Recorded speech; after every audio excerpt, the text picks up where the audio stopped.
Wegen Grönland hat es gekäschert zwischen Trump und Europa. Gegen aussen wirkt das Ganze wie ein politisches Spektakel mit Gewinner und Verlierer. Aber das ist eine Ablenkung. Weil am Ende profitieren scheint es sowieso gegen die Gleichen. Egal, wer dann am Schluss den Eisblock bekommt. Ja gut, diese Gelegenheit wollte ich mir natürlich nicht entgehen und bin auf die Suche nach den wahren Profiteuren. Ich habe mir zuerst die einzelnen Akteure angeschaut. Was sagt Trump und sein Team? Wie reagieren die europäischen Helden? Und dann habe ich versucht herauszufinden, was der eigentliche Grund für diesen Konflikt sein könnte. Ciao zusammen von unten hier. Herzlich willkommen aus dem Wilden Westen. Ich habe für uns den Grönland-Konflikt ins Visier genommen. Und was ich herausgefunden habe, hätte ich so nicht erwartet. Schön, seid ihr auch wieder dabei. An diesem Konflikt lässt sich gut zeigen, wie das Machtsystem eigentlich funktioniert. Schauen wir uns zuerst die Akteure von diesem Bühnenstück ein bisschen genauer an.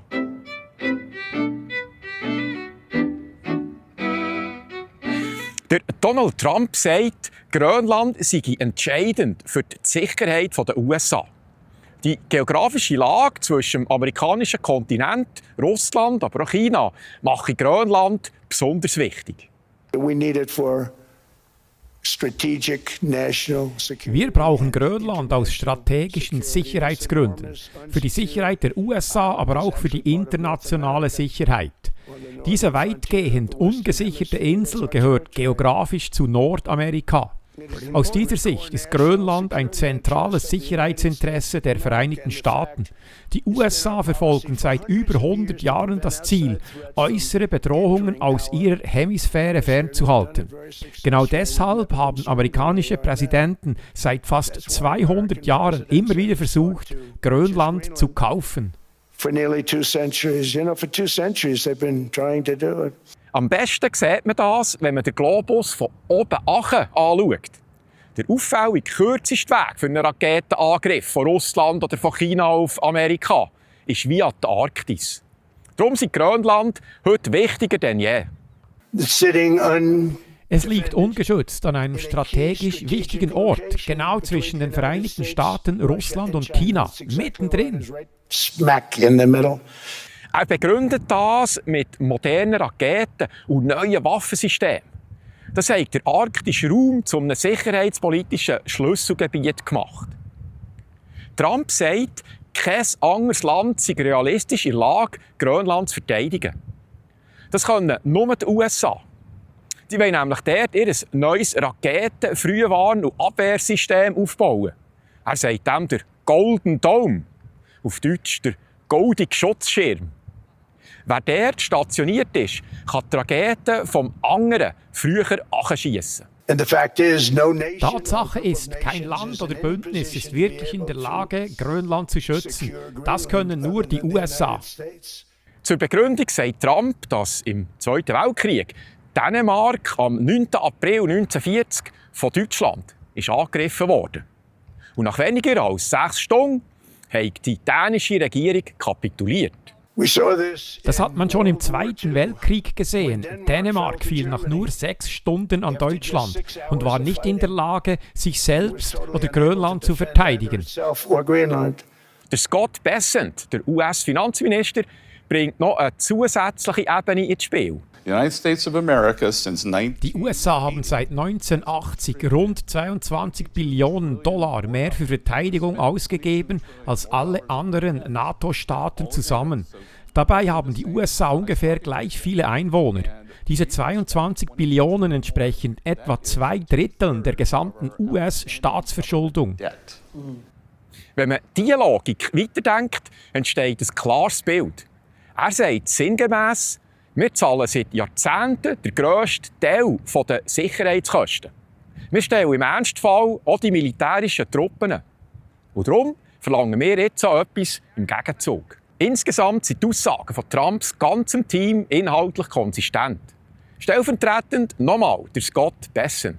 I think the president has a very strong view on Western Hemispheric security and believes that the U.S. should not outsource our national security. He believes that Der Präsident hat eine sehr klare Sicht auf die Sicherheit der westlichen Hemisphäre. Er sagt, die USA dürften ihre Sicherheit nicht auslagern. Er hält Grönland für wichtig für den geplanten Raketenschutz, den Golden Dome. Seine Sorge ist, dass die USA im Ernstfall sowieso gerufen würden, wenn es in Grönland zu einem Konflikt kommt. Grönland ist für andere Mächte zunehmend interessant und deshalb ist der Präsident überzeugt, dass Grönland besser unter amerikanischem Einfluss steht, um einen Konflikt zu verhindern, statt die USA später in einen offenen Krieg hineinzuziehen. Und sobald mehr Handelsrouten an Grönland vorbeiführen, gewinnt das Gebiet zusätzlich an Bedeutung. Well, or the strategic value of Greenland, and I think as there are more trade routes that move near Greenland, Greenland becomes more and more valuable. Wenn Scott Bessent von Trade Routes redet, meint er die arktischen Schifffahrtsrouten. Konkret geht es um neue, direktere Routen, die durch die Eisschmelze entstehen. Transportschiffe können so zwischen Europa, Nordamerika und Asien deutlich kürzer fahren, als wenn sie via Suez oder dem Panama-Kanal kehren müssen. Und Grönland liegt eben genau an diesen Routen. Wer dort zu sagen hat, kann überwachen, absichern und Einfluss nehmen, militärisch wie wirtschaftlich. Also, zusammengefasst sagt die amerikanische Seite, Grönland sei für sie eine sicherheitspolitische Notwendigkeit. Allfällige Bedrohungen zum Voraus eliminieren ist das offizielle Argumentationsmuster. Als nächstes habe ich mir angeschaut, wie die anderen Akteure darauf reagiert haben. Vieles wird euch aus den Schweizer Zeitungen bekannt vorkommen.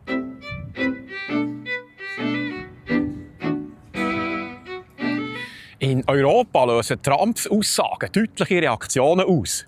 Der Ton ist empört. Aus Brüssel heisst es, die Souveränität Dänemarks stehe nicht zur Diskussion. Man warnt davor, den Konflikt weiter zu eskalieren und redet von einer möglichen Abwärtsspirale für die transatlantischen Beziehungen. Auch aus Kopenhagen kommt ein deutlicher Widerspruch. Die dänische Ministerpräsidentin Mette Frederiksen fordert die USA auf, dass die mit ihren Drohungen aufhören sollen. Grönland ist kein Spielzeug für geopolitische Machtspiele, sondern Grönland ist ein Teil eines souveränen Staates. Auch die lokale Regierung in Grönland selber weist die amerikanischen Forderungen zurück. Der grönländische Regierungschef betont, Grönland sei kein Besitz, den andere einfach so darüber bestimmen können. Es gehe um Selbstbestimmung und um das Recht der Bevölkerung. An diesem Punkt habe ich mir eine ganz grundsätzliche Frage gestellt. Dürfte echt Dänemark Grönland überhaupt verkaufen? Die meisten Menschen, selbst in Dänemark und Grönland, können nicht genau erklären, wie das Verhältnis zwischen den beiden genau ist. Viele haben nur eine vage Vorstellung, dass Grönland irgendwie zu Dänemark gehört.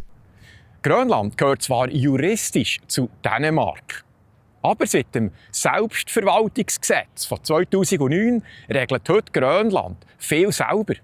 Das macht die Antwort ein bisschen kompliziert. Dänemark ist im Wesentlichen nur noch zuständig für die Aussenpolitik, die Verteidigung und die Währung. Das heisst, Grönland agiert regional ziemlich autonom. Aber grundsätzlich gilt, nein, Grönland ist keine souveräne Nation, sie gehören zu Dänemark. Aber wegen der eigenen Gesetze darf Dänemark gleich nicht allein über die Zukunft von Grönland entscheiden. Item. Zusammengefasst kann man sagen, die Positionen der Akteure sind bezogen. Trump propagiert seinen ausgeprägten America-First-Kurs. Europa zeigt sich empört und Politiker fordern immer lauter, mehr Eigenständigkeit zu zeigen. Als nächstes habe ich mich auf die Suche gemacht, was echt hinter den Kulissen wirklich abgeht.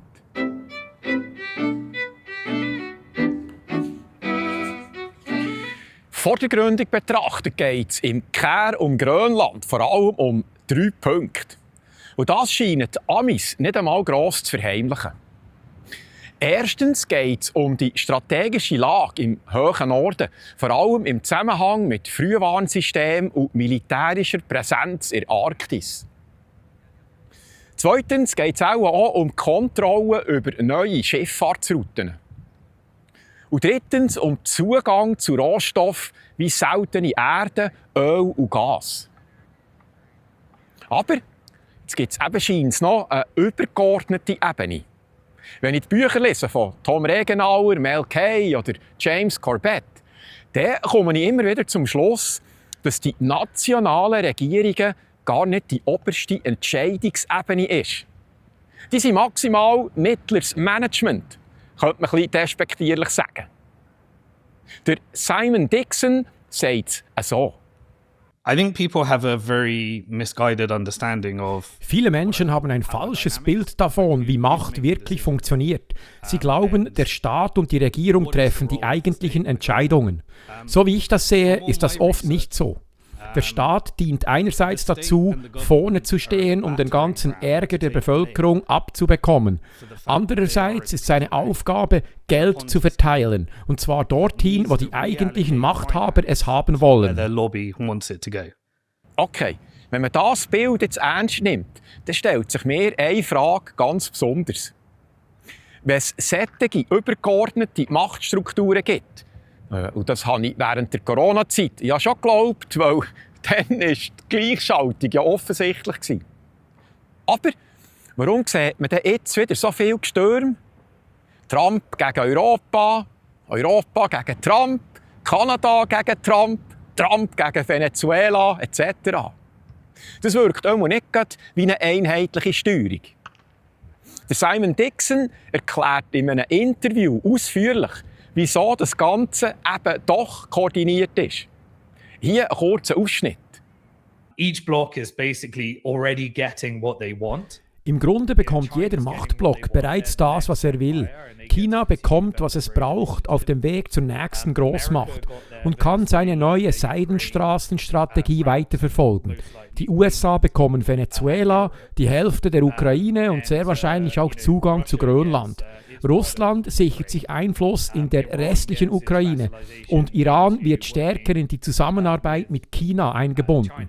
Dies fördert zugleich die Entdollarisierung und schwächt den Dollar schrittweise. Am Ende hat also jeder bekommen, was er wollte. Und das geschieht nicht zufällig, sondern mit gegenseitiger Zustimmung. Genau darum geht es bei diesem Grönland-Konflikt. Es gibt keine echten Gegner. Diese Staats- und Regierungschefs koordinieren sich und liefern uns ein Schauspiel. Das Theater ist die Umsetzung dessen, was im Hintergrund längst beschlossen wurde. Und deshalb folge ich bei jeder Eskalation nicht den Schlagzeilen, sondern dem Geld. Während viele von einem dritten Weltkrieg sprechen, zeigen die Geldflüsse ein ganz anderes Bild. Ein großer Krieg ist deshalb äußerst unwahrscheinlich. And so highly unlikely that this is going to happen. Er geht ja noch mehr ins Detail. Das ist für mich aber fast zu kompliziert. Aber ich probiere das so weiterzugeben, wie ich das für mich verstanden habe. Der Grund, wieso das im Moment nach einem Durcheinander aussieht, liegt bei der Bevölkerung. Damit die Politik handlungsfähig ist, also kann wirken und der eigentlichen Machtelite kann dienen, braucht sie die Zustimmung der Mehrheit der Bevölkerung. Die Zustimmung entsteht über sogenannte Narrative. Ein Narrativ sind einfache Geschichten, mit denen die Politiker erklären, warum etwas nötig sein soll. Eine Zeit lang hat das gleiche Narrativ in den USA und in Europa funktioniert. Dann hat aber hier die Stimmung kippen und immer mehr Leute haben diese Story nicht mehr unterstützt. So haben sie die der Macht nicht mehr verhindern, dass es zu einem Machtwechsel kommt. Und der Donald Trump hat wieder übernehmen. Sein Narrativ ist zu diesem Zeitpunkt halt einfach viel besser angekommen. In den USA funktioniert aktuell also ein anderes Narrativ als in Europa. In den USA geht es jetzt um America First, nationale Stärke, geschlossene Grenzen und um das technologische Wettrennen rund um die KI, also rund um die künstliche Intelligenz. In Europa funktioniert aber das alte Narrativ bis jetzt noch relativ gut. Klimapolitik, Ukraine-Konflikt, Immigration, Kriegsbereitschaft. Ein Zeitchen funktioniert ein Narrativ und wenn das dann ausgedient hat, dann kommt halt ein anderes an die Reihe. Ich glaube, dass Länder wie Deutschland, England, eventuell auch Frankreich langsam an den Punkt kommen, wo sie es nicht mehr verhindern können, dass das bisherige Narrativ einfach dermassen nicht mehr zieht, dass es zu einem Wechsel kommt. Aber, so sagt der Simon Dixon, wichtig sei jetzt eins. Egal welches Narrativ gerade funktioniert, jedes Narrativ muss zwingend immer das gleiche Ziel haben. Es muss die Bevölkerung dazu verleiten, dass die einverstanden sind, dass der Staat immer wieder neue Schulden macht. Es muss immer wieder einen Grund geben, dass man die grossen Gelddruckmaschinen in Gang setzt. Das ist das, was den eigentlichen Entscheidungsträger wichtig ist. An dieser Stelle nochmal der Simon Dixon. Sie installieren die politischen Führungen, Macron, Merz, Starmer, deren Aufgabe ist es, der Bevölkerung eine akzeptable Geschichte zu erzählen, warum ihr Geld gestohlen und am Ende bei großen US-Konzernen landet. And spending it on US corporate interest. Der Simon zerlegt das ziemlich genau und sehr komplex. Darum musste ich das für mein Verständnis stark vereinfachen. Nochmal zurück zu Grönland. Trump, seine Aufgabe ist also, Grönland als Vorwand zu brauchen, damit er neue Schulden gerechtfertigen kann. Dazu braucht Trump das Narrativ, das zurzeit bei ihm daheim eine Mehrheit anspricht. Das Narrativ ist ein starkes Amerika, Sicherheit durch militärische Präsenz, Zugriff auf strategische Rohstoffe. Und wer profitiert? Seine Chefs. Vor allem der finanzindustrielle Komplex und der militärisch-industrielle Komplex. Oder einfach gesagt, die Finanzinstitutionen, die das Ganze gewinnorientiert finanzieren, und die private Rüstungsindustrie der USA. Man hat das sehr schön beobachten, als er sein Big Beautiful Bill hat durchgedrückt. Ein Staatsbudget, das höhere Ausgaben vorsieht, finanziert über neue Schulden. Und gerade kürzlich hat er vorgeschlagen, er wolle bis 2027 die Militärausgaben von 1 Milliarde auf sage und schreibe 1,5 Milliarden erhöhen. Finanziert natürlich durch neue Schulden. Europa reagiert auf Trumps Grönland-Ambitionen mit ihrem zurzeit mehrheitsfähigen Narrativ. Und auch dieses Narrativ erlaubt ihnen, neue Schulden zu rechtfertigen. Sie reagieren also mit Empörung, demonstrieren Solidarität und kommen mit dem Anspruch, aufzurüsten, um Eigenständigkeit zu demonstrieren. Wer profitiert? Denen ihre Chefs, die die gleichen sind vom Trump. Der finanzindustrielle Komplex und der militärisch-industrielle Komplex. Das heisst, die genau gleichen Banken und die genau gleiche Rüstungsindustrie der USA. Weil logisch muss Europa NATO-taugliche Waffen posten. Ob dann am Schluss Grönland ganz den Amis gehört oder ob sie in Anführungszeichen nur kleine Teile bekommen und die EU dort in ihrem Namen mehr investiert, ist für die ganz oben gar nicht so entscheidend. Die profitieren so oder so, solange dass neue Schulden generiert werden und das Geld dann denen zugeführt wird. Also, am Schluss ist entscheidend, dass ein grosser Teil der Bevölkerung immer wieder bereit ist, neue Schulden zu akzeptieren. So dass dann diese Kohle wieder zu den Grosskonzernen gehen kann. Ja, noch so dann. Und zum Schluss, wie gäng, meine ehrliche Einschätzung dazu.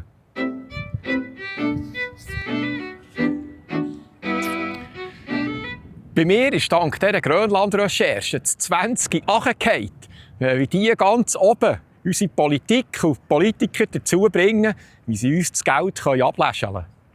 Ich glaube schon, dass es echt ist, wenn sich Parteien und Politiker zanken. Aber für die Leute ganz oben an den Machthebeln geht es weniger darum, wer gewinnt, sondern welches Narrativ im Moment am besten ankommt bei der Bevölkerung. Und dieses Narrativ wird dann gebraucht, um neue Schulden zu rechtfertigen. Dass man weiter Geld drucken kann, damit die grossen Geldflüsse nach oben weiterlaufen. Wenn ein Narrativ irgendwann nicht mehr trägt, kommt einfach das Nächste dran. Halt eventuell von einer anderen Partei, passend zur neuen Stimmungslage. Die Hauptsache ist, dass sich mit dem neuen Narrativ weiter Geld mobilisieren lässt. Geld für Krieg, für Bankenrettungen, für milliardenschwere Pharmaaufträge. Dass das System tatsächlich so funktioniert, zeigt sich doch eine Tatsache, dass sie aber nie Geld haben wollen, wenn die Bevölkerung direkt profitieren würde und nicht ein Grosskonzern. Bis die in Bern dann so weit sind, dass sie die 13. AV-Rente auszahlen können, vergeht davon noch ein Zeitchen. Die Finanzierung ist ja noch nicht vollständig geregelt. Sie haben ja aber offensichtlich kein Problem, schon zu planen, dass sie bis im 2036 der Ukraine mit insgesamt 5 Milliarden Franken unterstützen. 3-mal können wir raten, wer das Geld dann wahrscheinlich bekommt.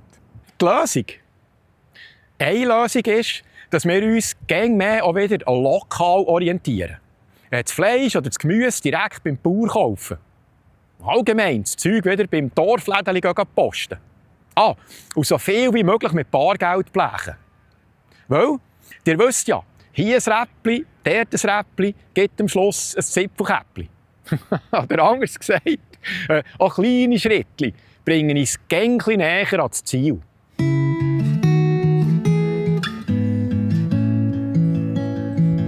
Et voilà! Dann würde ich sagen, das war es wieder mal vom ehemaligen Badmeister. Merci vielmals an alle, die mich ja letzte Woche mit einer Spende unterstützt haben. Ganz einen herzlichen Dank an alle Unterstützer.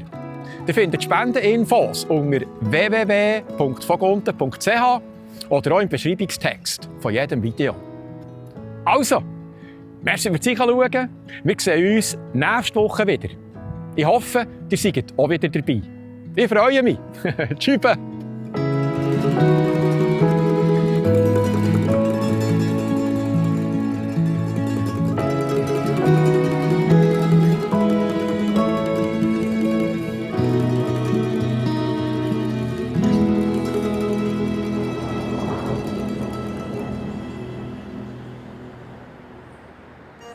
Thank you.